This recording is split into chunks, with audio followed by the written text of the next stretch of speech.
Okay, thank you everyone. I'm very excited to be here with you all today to discuss important labor market topics, and especially excited to be discussing rural women in Egypt, their opportunities and vulnerabilities, which is some work with Luca at the ILO and Caitlin also at my university. So why are we particularly interested in the issues of rural women? 60% of Egypt's population lives in rural areas, so the majority of the population is in rural areas.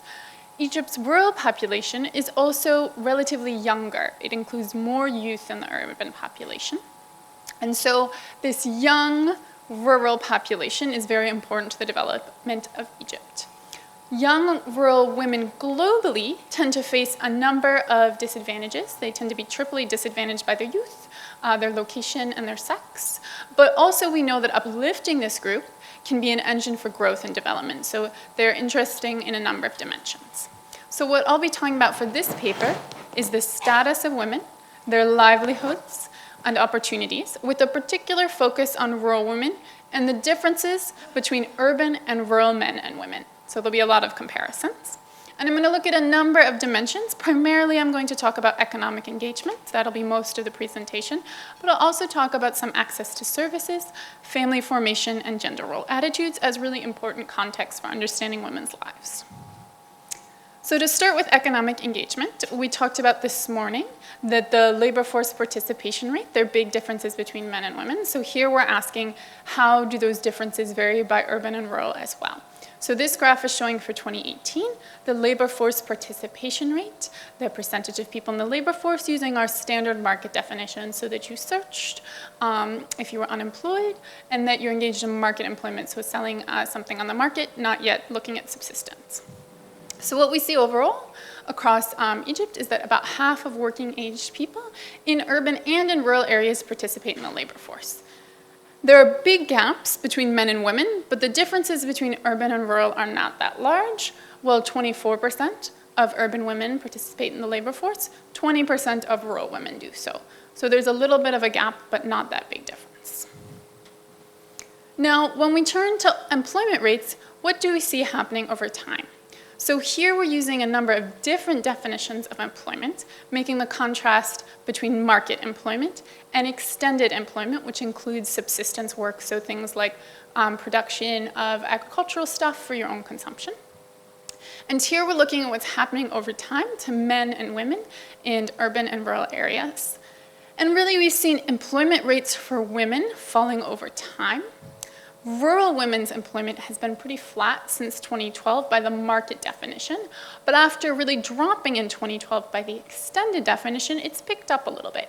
So there's a bit of an increase in subsistence agricultural particularly, whereas urban women's employment rates have continued to pretty steadily but slightly decline. Now, what type of work are women doing? Here we see a real difference in what rural women do. This figure is showing the employment status of those who are employed. So are you a waged employee, a wage worker? Are you an employer? Are you self-employed, or maybe an unpaid family worker? And while 70 to 80% of most folks are wage workers, in rural areas it's only 52% for rural women, and a lot more rural women are engaged as people who are self-employed, 16%, and 28 of those working are unpaid family workers. So they have quite a different profile in terms of the type of work that they do. Now, what about that extended work and that type of work that they're doing? A lot of it is in family enterprises. So this figure is showing the percentage of households with non-farm enterprises. So this would be something that's not necessarily agricultural, but is home-based. So it could be a variety of different home-based projects. And we're looking at this by location and sex of the head of household, because we ask this question of households. And overall, we see that 14% of urban and 13% of rural households have non-farm enterprises. But female-headed households are less likely to have non-farm enterprises. Urban female-headed households, only 5% have non-farm enterprises. Rural female-headed households, only 7% have non-farm enterprises. So in this regard, women or female-headed households are at a little bit of a disadvantage. But that's when we're looking at non-farm. What about farm activities? So in this figure, we're looking at the percentage of individuals who were a primary caretaker of animals. And overall, we know that in rural areas, 29% of households own livestock or poultry. Only 5% of urban households own livestock or poultry. And rural women were the group most likely to care for animals. 24% of rural women were the caretakers of animals. The poultry were the most common type of animals, but there were a variety of other animals as well, and households often had multiple types of animals. So rural women really are the primary caregivers for these animals, which is going to raise some points about what potential economic opportunities for rural women may be. Now, which rural women were caring for animals is an interesting question. We're looking just among rural women here, the percentage of rural women aged 15 to 64 who tended livestock or poultry by education. And although we see that it's most common among those with less than basic education, so 31% of those women were caregivers for livestock or poultry, it still is pretty common at the basic, secondary, and even higher education levels. Additionally, we found that older women, as well as less educated rural women, were more likely to work with livestock. So although it's common across the board, it's particularly an opportunity or an activity of less educated and older rural women. What about crops? So this figure shows the people who are working on crops, who worked the most, who were the sort of top 3 people, and then who took the decisions. Now we know overall that 14% of rural households produce crops, and in households with crops, 68% of rural men were listed as the primary caretaker of the crop, and only 25% of rural women were primary caretakers of crops. Men tend to work the most, as we see here, 92%, and then they also make most of the decisions, 93%. So whereas rural women are particularly engaged with livestock and poultry, rural men are particularly engaged with crops. Now, what do we find when we put this together? We talked earlier about employment rates for rural women being rather low. But what if we consider more clearly the additional activity they do in non-farm enterprises or working with poultry and livestock? Even though we tried to ask about these in the employment questions, it seems like we're missing a lot of women's activities, because when we add employment of individuals who worked on a family enterprise or farm crops or livestock, and even when we add only those who sold the goods that they were producing, so sold poultry maybe or something like that, when we have these added definitions of employment, we find that there are large increases for rural women in their employment rates. So here this figure is showing the original market definition of employment, the extended definition which includes subsistence, and then we have this added market definition.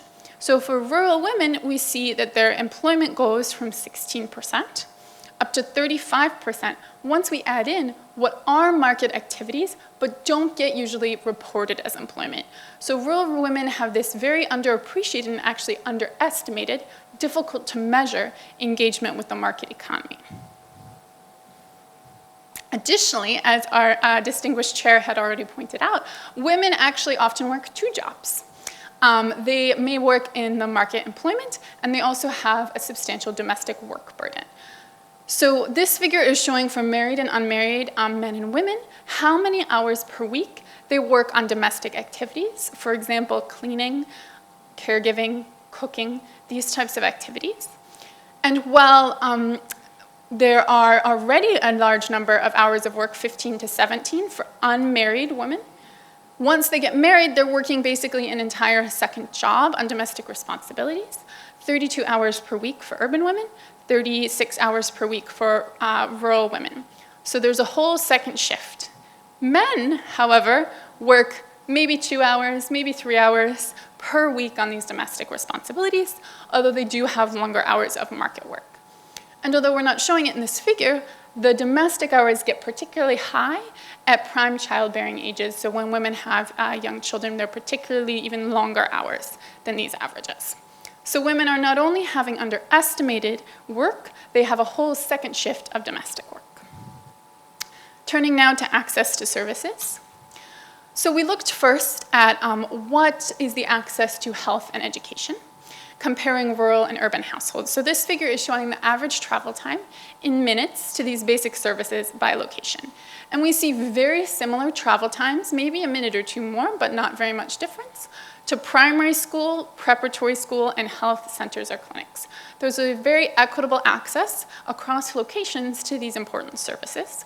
Where we see more of a travel time disparity is it may take rural households longer to get to a secondary school, and particularly a hospital. We see bigger differences there. What about sanitation and water? So this figure is showing the type of sanitation facilities, possibly none, used by location. And what we show is overall, families have safe sanitation in both rural and urban areas, but they have different use of public sewer networks, which are much more common in urban areas, versus tanks for sanitation, which are more common in rural areas. So in both cases, they have equitable access to safe sanitation, but just different types of services that they access. Turning now to issues of family formation, specifically age at marriage and fertility. So what age do people get married at? And here we're focusing primarily on women and showing the proportion married by each age and location comparing urban and rural. And this is for women who were aged 15 to 49 in 2018. And we found that in urban areas, about 8% of women in these ages were married before the age of 18. So there's a challenge with early marriage, at least historically. And it's in comparison to 19% of women aged 15 to 49 in rural areas. So early marriage continues to be a bit of an issue in rural areas, and women in rural areas generally marry at earlier ages. A larger proportion are married at each age, although ultimately almost a universal rate of marriage for women by older ages.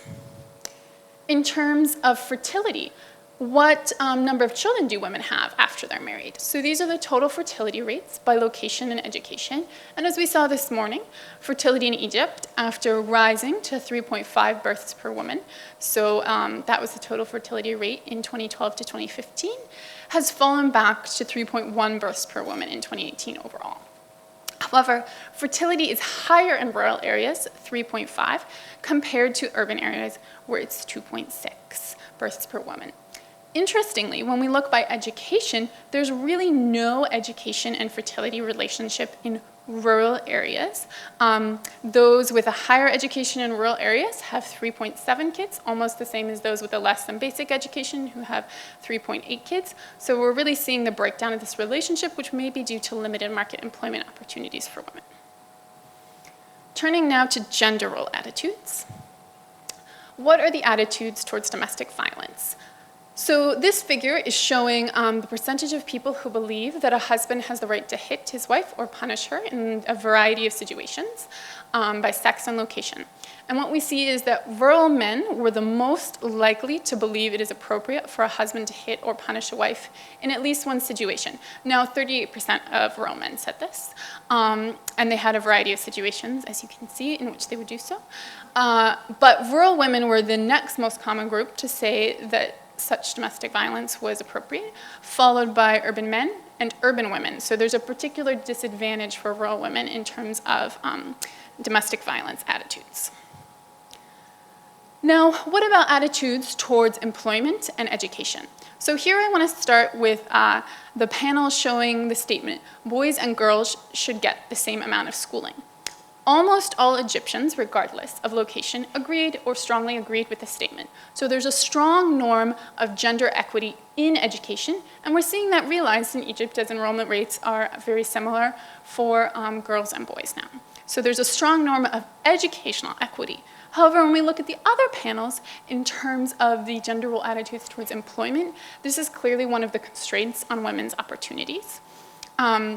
We notice gender differences that are larger than urban-rural differences, but there's a substantial portion of the population who still thinks a woman who works outside the home cannot be a good mother. Now, the majority of people did disagree with this, but there was still a substantial minority who agreed. And there was also really only usually a minority who agreed that a husband should help his working wife with household chores, which we saw realized in terms of the hours they put in as well. And the vast majority of people agreed that when jobs are scarce, men should have more right to a job than a woman. So these are going to be real constraints on women's employment opportunities. in terms of equity in employment, that's going to be a real challenge. Lastly, looking at the type of permission needed to visit destinations. So this is about sort of rural women's geographic mobility. The rural women were slightly less independent in terms of their mobility. They were more likely to say there were certain locations to which they cannot go alone, or where they needed to get permission to go. So this was true for women in both locations, but more so for rural women. So to try to summarize, we have this wonderful rural population that's a substantial share of Egypt's economy and society. This is a young population whose future will really drive the direction of Egypt. Now, what we found was that rural women contributed more than standard measures typically captured. Rural women's economic contributions were really underestimated. When we measured employment by the standard measures, we really underestimated rural women's employment rates. But then if we added additional measures, then we got higher employment rates. So it merits further research to think about how can we institutionalize better and how even can international labor statistics better capture rural women's employment. We also really found that women work an entire second shift of domestic responsibilities once married, and men's domestic hours are consistently low. So what are the policy implications we can draw from this? And I look forward to discussing this further with the distinguished panel. In terms of trying to increase women's employment outside the home, this is going to require a reduction in the time they spend on domestic responsibilities, right? They already have a whole shift of domestic responsibilities. That's going to have to give. Men could do more domestic work, so that's an area to push forward on. And additionally, some tasks might be able to be shifted into the market. For example, childcare or prepared food can reduce women's domestic responsibilities, and also industries like childcare can employ a lot of women. There's also another dimension to consider is employment that is more reconcilable with domestic responsibilities. It may be one of the reasons we see so many rural women engaged in sort of home-based industries is that they're more reconcilable with their domestic responsibilities. So other ways employment can become more flexible would be part-time work, work-from-home opportunities, and those could help women. Now, we see actually that women are already disproportionate caregivers for livestock and poultry, so that really points to an opportunity for if we can upgrade the assets women have, maybe upgrade from poultry to goats, they may be able to have additional economic empowerment, additional income through such investments. And there already are graduation programs that provide livestock assets that have great potential and are already being piloted in Egypt for potentially lifting impoverished rural women out of poverty and taking advantage of their position already as these caregivers of livestock. Thank you.